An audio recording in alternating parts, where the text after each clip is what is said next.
Бүгін 10 апрель Баткен облысының Лейлек районына қарашты Жаштық айылындамыз. Қырғызстанның ең ысық жерлерінің бірі. Деңіз деңгейінен 470 метр биіктікте тұратын. Азыр Евросервистен жасап жатқан көлімен сіздерді таныштырамыз. Бізменен бүгін Айбек мырза менен Руслан мырза. Ассаламу алейкум. Жігіттер, бүгін көл бойынша сіздерден кішкене маалымат алып кетелі. Айбек, бұл қанша қандай материал, қанша су батат, қанша гектарға жетеді? Бұл жер шол Лейлекте тұрабыз азыр. Адашпасам 2000 кубтан өйді, 2,5 кубтан тегерегінде азыр талқы мәселесінде жоқ. Сусақтағыч геомембрананы жасалды. Атай көк түстегі геомембрананы салдық. Бұл деген сөз, бұл таза бірінші первичка деп қойды, первичка материалдан жасалды мембрана. Срок иштөө кызматы бұл 25 жыл деп беріледі. Гарантиясы біздің ишханаменен барында күттіріп бердік. Руслан қанша гектар? Жалпы 26 доққан. 26 гектар жерге. Бұл жерде су өмеменен келеткен. Нарта плавучий станцияда, ошо станциядан сулар алып келеткен.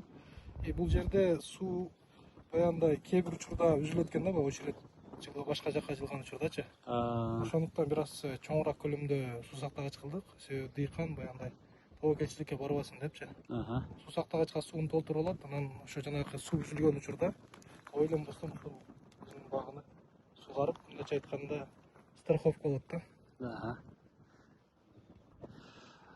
Мына Айбек мырза сууну чечпей коюп тур. Мынакей геомембрана биринчи сорттогу. Бул жерде 2000 тонна суу батат экен.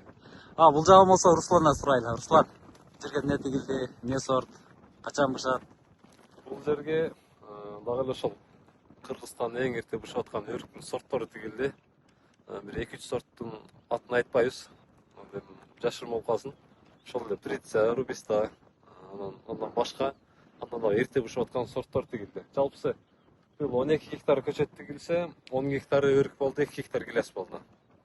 1 гектар Роял Тега, анан дагы 1 гектары Ним болду окшойт. Ошол 2 сорт, анан калганы 10 гектар өрүк.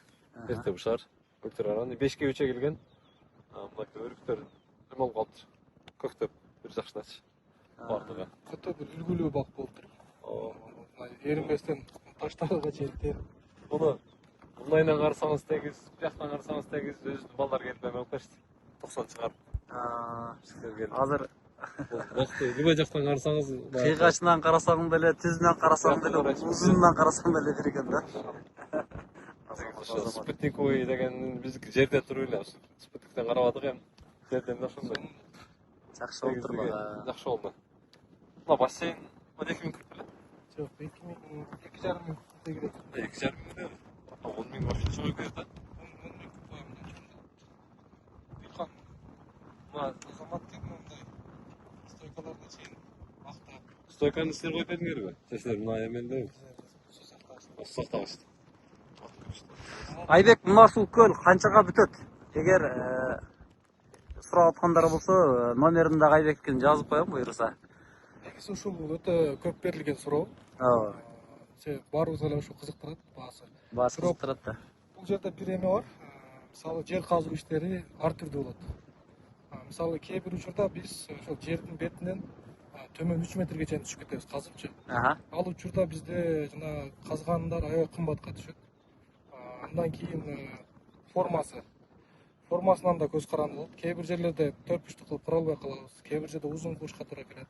Ошон үчүн баасы бир аз мындай ар түрдүү болуп ойнойт. Ошон үчүн баягындай туура эмес маалымат бербеш үчүн мен номериме байланыша берсин. Өтө бат эсептеп беребиз. Ошо өзүнүн жеринин шартына, суусунун шартына жараша кандай көчөт отургузулган, ошого карап эсеби чыгат да. Негизи бул эми баягы эртерээк аракет кылыш керек. Бул баягы жумуштардын баары ушул суу сактагычтан башталат. Биринчи сууңузду камдап, андан кийин көчөт иштерин кылсаңыз жакшы болот. Мына Руслан деп айтат. Себеби кээ бир учурда да болуп атат, көчөттү уже отургузуп алган, көчөттү кургап атат. Анан ошол учурда бизге чалган учурлар болуп атат. Азыркы учур мисалы аябай жумуш мындай кызыган учурда мындайча айтканда баарына суу керек мезгил. ооба. Ошон үчүн бир аз эртерээк чыксын, байланышсын, бүт баарын эсептеп, канча сом кетет тыйынына эсептеп беребиз. Аха. Бу жерде мен бир кошумчалап коеюн. Азыр биздин компания ар түрдүү шартта иштейт. Мисалы, сиз өзүңүздө техникаңыз болсо же тааныш туугандарда техника болсо айтсаңыз, биздин ишкананын балдары келишет, участогуңузга келип ошол разметкаларын коюшат, нивелирование кылат. Анан сиз таап берген ошол техниканын ишин көзөмөлдөйт. Техника бүткөндөн кийин колдо планировка болот да, биздечи таш, кесек, бүт баарын алабыз. Таш кесегин алгандан кийин биринчи геотекстиль деген материал төшөлөт. Жана кийизге окшогон. Анын үстүнөн геомембрана төшөлөт.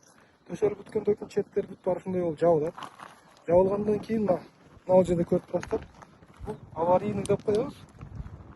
Суу ашып кетпеш үчүн курулган. Бул өтө маанилүү. Себеби сиз мисалы сууду ачып коюп бир жакка кетип калсаңыз, ойлонбой кете бересиз. Ушул жактан мына биягында толук бүтүрүп коет да дыхан. Сонун кылыпчы. Сууңуз ашкан соң эч жакка кете берет. Кээ бир жерде түбүнөн чыгарышка туура келип калат сууну. Андайды да бассейндин түбүнөн 2 же 3 же 1 эмени выход чыгарып беребиз. И анан бул учурда азыр труба менен суу келди. Кээ бир учурда арык менен келип калат. Аны да ошондой лотковый кылып жасап беребиз. Мына туугандар, сиздерге азын олак Айбек мына ошол Евросервистин өкүлү сиздерге маалымат берди. Атасы коргон, энеси суу. Эң биринчи энесин чечип коюңуздар. Эгерде бак суу менен камсыз болсо гана бак болот экен. Азыр биз көрүп турган мына ушул суу Нарындан келет десек ишенесиздерби? Бул Нарын дарыясынан келип мында алыста көрүнүп турат. Кайраккум, Тажикстандын суу сактагычын көрүп турасыздар. Мына ошонун мотор менен бул жака чыгат дагы ушул жаштык айылы ушул жерде суу менен камсыз болот. Бул жер Кыргызстандагы эң ысык жерлердин бири. Эрте бышкан сортторго басым жасай турган эң аба ырайы шарты жакшы жер. Бул жерде керек болсо Тажикстандан алдың дагы жетиштирсе болот. Мөмө жемишти Тажикстан, Өзбекстандан дагы бир кыйла алдың жетиштиргенге мүмкүнчүлүгү бар, шарты бар жерлер. Ошондой деп атышат. Бул жерде Тажикстандан, Өзбекстандан биринчи чыгарып атышат экен да. Бул жерде столбойка чыгарып атат экен. Тажикстандан, Өзбекстандан келип көрүп кетип атышат экен да. Шанс бар экен да. Жер таштак, климат деле нормальный. Тажикстан, Өзбекстан комплект болуп турган жер экен да. Эрте бул шарларды коркпой тигериш керек экен, чоңураак комплектчи. Деп атышат. Эрте бул шар. Өзү келип атат туруп Ибрагим Паша.